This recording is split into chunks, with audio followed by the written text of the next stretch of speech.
और अगर आपको स्पेन में फिर भी आना ही है तो प्लीज़ आपको कौन से काम भी सीख के आने चाहिए। तो hello guys, welcome to my YouTube channel. तो जी, स्पेन में आप अपना टीआरसी कार्ड लेना चाहते हैं और अपनी पद्रोनामेंतो करवाना चाहते हैं। और ये पद्रोनामेंतो होती क्या है, कितना टाइम लगता है इसको करवाने में, कितने पैसे लगते हैं, और क्या आप 2 साल बाद भी स्पेन में टीआरसी कार्ड अपना ले सकते हो या नहीं, क्योंकि आजकल नई से नई न्यूज़ भी आ रही है, नए से नए रूल्स भी आ रहे हैं इमिग्रेशन स्पेन की लेके।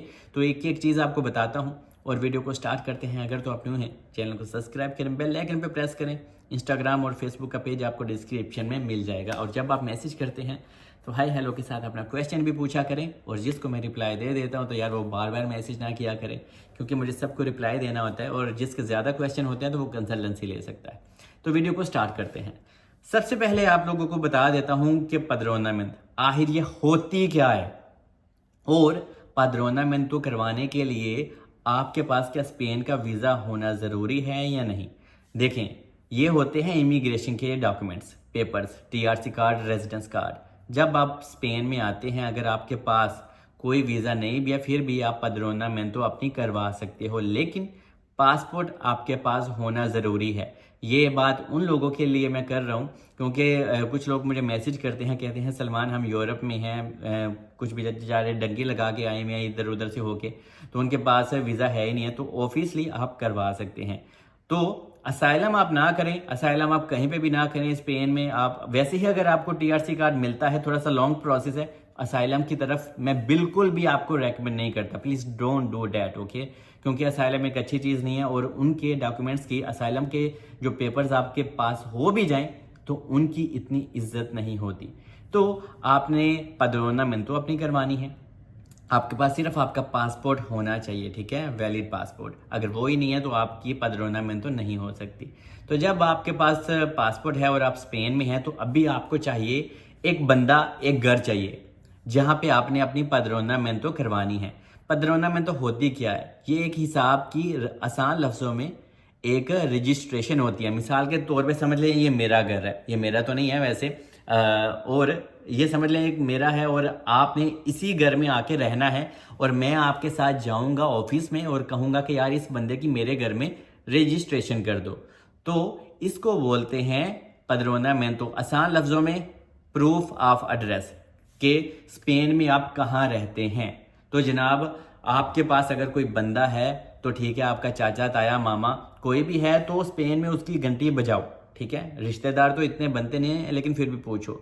और अगर आपका कोई जानने वाला है ही नहीं है, और अगर आप कोई एजेंट देखते हो तो एजेंट आजकल वहां पे आपसे 500 से 700 यूरो पद्रोनामेंतो का ले रहे हैं, ठीक है। और क्योंकि बार्सिलोना में तो यहाँ पे आजकल यही रेट चल रहा है, 500 700, जितने में कोई लगे उतने में आपका गला खल्लास।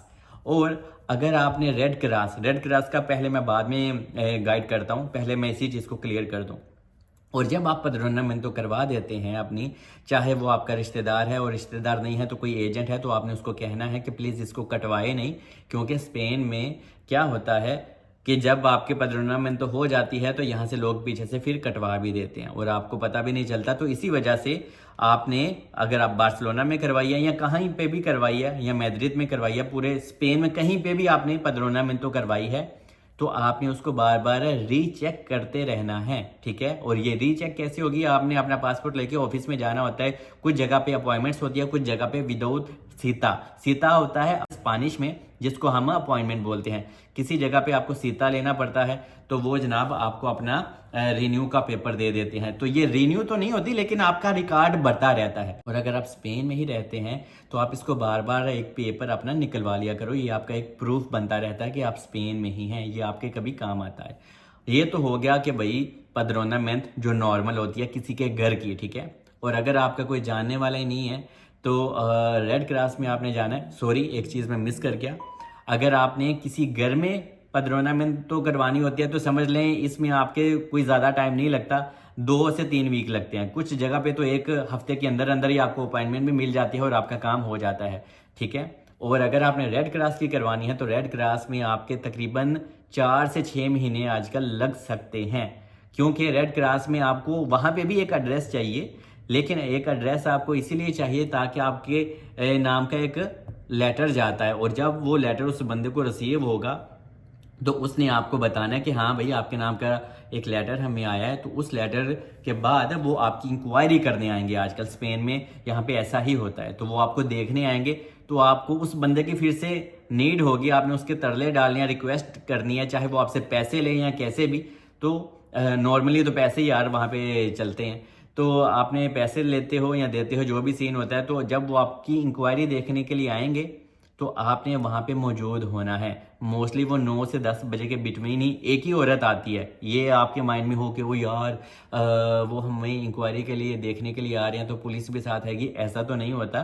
फिलहाल तो मेरे दोस्त को तो एक ही बीबी देखने आई थी, और वो देख के उसने नाम पता देखा, पासपोर्ट देखा, शक्ल देखी, उसने कहा ओके। उसके बाद उस औरत ने उसको कहा कि अभी आपको एक और लेटर इसी बंदे के घर में आएगा, ठीक है, जो भी आपने एड्रेस दिया होगा। फिर आप वहां पे रहने की जरूरत नहीं है, लेकिन जब आपकी इंक्वायरी होगी ना तब आपको वहां पे रहना जरूरी है, चाहे आप उससे रिक्वेस्ट करके 2-3 घंटे के लिए रहें या कैसे भी रहें। तो जब वो औरत जाती है तो उसके बाद आपको एक और लेटर आता है, और जब वो आपको लेटर आएगा उसके बाद आपने ऑफिस में जाना है। तब आपकी पदरोनामेंट तो रेड क्रॉस में कन्वर्ट हो जाती है। तो इसको बोलते हैं रेड क्रॉस के पदरोनामेंट। इसके ऑफिस हर जगह हैं, बार्सिलोना में भी हैं, काफ़ी जगह इनके ऑफिस छोटे छोटे बने हुए हैं। आप वहाँ पे जाके अपना ये काम करवा सकते हैं। और जब आपकी रेड क्रॉस में कन्वर्ट हो जाती है पदरोनामेंट तो उसके बाद आपको कभी भी किसी चीज़ की एड्रेस वगैरह की ज़रूरत नहीं होती। तो समझ लें आप गवर्नमेंट के खाते में चले जाते हैं। तो ये तो होगी दोनों चीज़ें। और अभी आप लोगों का जो नया क्वेश्चन है कि सलमान क्या 2 साल बाद भी हम टीआरसी कार्ड ले सकते हैं? ऑफ कोर्स ले सकते हैं, लेकिन वो स्टडी करना होता है। और मोस्ट ऑफ द पीपल जो हम एशियन, इंडियन, बंगाली, नेपाली, पाकिस्तानी होते हैं वो स्टडी नहीं करते। तो वो 3 साल ही आपकी पदरोनामेंट चलनी चाहिए, ठीक है। 3 साल के बाद आप एक कॉन्ट्रैक्ट बाय करते हो और उसके बाद फिर आपको अपना टीआरसी कार्ड मिलता है, ठीक है। तो आप ऑब्वियसली 2 साल बाद वहां पे कोर्सेज हैं, आप टेक्निकल कोर्सेज में भी जा सकते हो, आपको स्टडी करनी होती है। लेकिन मोस्टली पीपल, मैं बार बार कह रहा हूं, कोई भी नहीं करता। अगर आप में दम है, आप स्टडी कर सकते हैं, तो आप 2 साल के बाद भी अप्लाई कर सकते हैं। और जो नॉर्मल प्रोसेस है वो 3 साल चलता है। 3 साल बाद आपने एक कॉन्ट्रैक्ट बाय करना होता है। और जब आपने ये कॉन्ट्रैक्ट बाय करना है तो आजकल जो बार्सिलोना और मैड्रिड में रेट चल रहा है वो जनाब 8 से 10 हज़ार यूरो का चल रहा है, ठीक है। अगर कोई इंसान आपका जानने वाला है, कोई अच्छा इंसान है, हाँ कुछ इंसान अच्छे भी होते हैं यार, हर इंसान ही पैसे कमाने वाला नहीं है, लेकिन कुछ इंसान ये है कि कम पैसों में भी कर देते हैं, लेकिन ढूंढना बहुत मुश्किल होता है। क्योंकि यार यूरोप में ऐसा सीन है कि अच्छे इंसान मिलना भी ना एक अल्लाह की बहुत ही बड़ी नेमत है। तो आपने अपनी कोशिश करनी है। लेकिन जो नॉर्मल रेट्स हैं वो आपको टोका मारते हैं, इतने का तो 8 से 10 हज़ार का आराम से मार लेते हैं। और जब आपके पास कॉन्ट्रैक्ट आ जाता है, आपके वो टैक्स आप पे करते हो, तो उसके बाद फिर आपको आपका टीआरसी कार्ड मिलता है। और इन 3 सालों में आपको काम करने की परमिशन नहीं होती, ठीक है। अगर आप स्टडी बेस पे जाते हो, जो मैं आपको पहले बता, वो एक अलग चीज़ है। लेकिन इन 3 सालों में आपने रहना भी स्पेन में होता है, चाहे आप फूड डिलीवरी करें जैसे सारे लोग करते हैं इधर उधर करके, या किसी रेस्टोरेंट में काम करते हैं। चाइनीज़ रेस्टोरेंट में लोग बहुत ज़्यादा काम करते हैं वहाँ पे, मोस्टली तो ब्लैक में ही करते हैं इधर उधर। तो गुजर बसर करने के लिए वहाँ पे कुछ ना कुछ तो करना ही होता है, और सारी दुनिया करती है। और इन 3 सालों में आपने अपने लिए कैसी भी जॉब तलाश करनी है, चाहे आप कहीं से भी करें।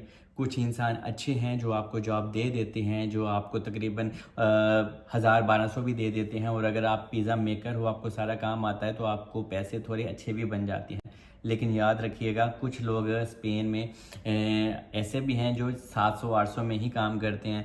और जैसे कि वो इंडियन पाकिस्तानियों के पास ही काम करते हैं और 12-12 घंटे, 14-14 घंटे काम करते हैं। क्योंकि हम लोगों को काम की परमिशन नहीं होती, तो वो हमें ठीक ठाक यूज़ करते हैं, हमारे अंदर से पूरा खून निकालते हैं, ठीक है, निचोड़ते हैं। क्योंकि हम लोगों के पास भी दूसरी ऑप्शन नहीं होती, तो इस वजह से वो हमारी मजबूरी का फ़ायदा उठाते हैं कि हाँ भाई हमें, इन लोगों को काम की परमिशन नहीं है तो इनकी ठीक ठाक बजाओ, और हम बजवाते भी हैं। तो ये सीन होता है, सुनहरी होता है स्पेन का। लेकिन जब आपको टीआरसी कार्ड आपका 3 साल बाद मिल जाता है तो जनाब आप उसके बाद अपने घर जा सकते हैं, इंडिया पाकिस्तान जा सकते हैं, आप कोई अपना बिजनेस स्टार्ट कर सकते हैं और बहुत अच्छा अपने लिए और अपना फ्यूचर बना सकते हैं। और स्पेन के हालात कैसे हैं, वहाँ की लाइफ बिल्कुल भी आसान नहीं है। और लाइफ तब तक ही आसान नहीं है जब तक आपके पास टीआरसी कार्ड नहीं है। और अगर आपको फिर भी जॉब मिल जाती है ना किसी भी तरह, तो जनाब स्पेन में आप वेल सेटल्ड हो जाते हो, आपका गुजारा अच्छे से हो जाता है। आप पाकिस्तान इंडिया में अपने माँ बाप को थोड़े से पैसे भी सेंड कर लेते हो तो गुजारा आपका हो जाता है। तो जॉब के लिए आपको हर जगह भी सर्च करना है, ठीक है। और अगर आपको स्पेन में फिर भी आना ही है तो प्लीज़ आपको कौन से काम भी सीख के आने चाहिए। आप कटिंग का सीख सकते हो, मोबाइल रिपेयरिंग का सीख सकते हो, पिज़्ज़ा मेकिंग का सीख सकते हो। आप पूरे अगर शेफ हो तो अभी आपको जॉब थोड़ी सी आसानी से मिल जाती है। तो ये स्किल्स हैं जो आपके पास होनी चाहिए, क्योंकि अगर ये स्किल्स नहीं है तो लाइफ थोड़ी सी और हार्ड हो जाती है। तो जो लोग अपने माइंड में सर्वाइव रख के आएंगे या फैमिली के साथ अगर वो आना चाहते हैं तो आपने अपने साथ खर्चा ठीक ठाक लेके आना है। अकेला बंदा तो मैनेज कर लेता है, लेकिन अगर फैमिली के साथ आप आ रहे हो तो जनाब आपके पास ठीक ठाक पैसे होने चाहिए, वरना आप बहुत ज़्यादा परेशान हो जाएंगे यहाँ पे। और बाकी होप कि मैंने आपको एक एक चीज़ गाइड कर दी होगी। अगर मैं कुछ मिस करके हूँ या स्किप करके हूँ या बोल नहीं पाया तो आप कमेंट्स में लिख सकते हैं, मैं वहाँ पे रिप्लाई दे दूंगा या फिर उसी टॉपिक के ऊपर वीडियो बना दूंगा। मुझे दुआओं में याद रखें। मिलते हैं अगली वीडियो में। अल्लाह हाफिज़।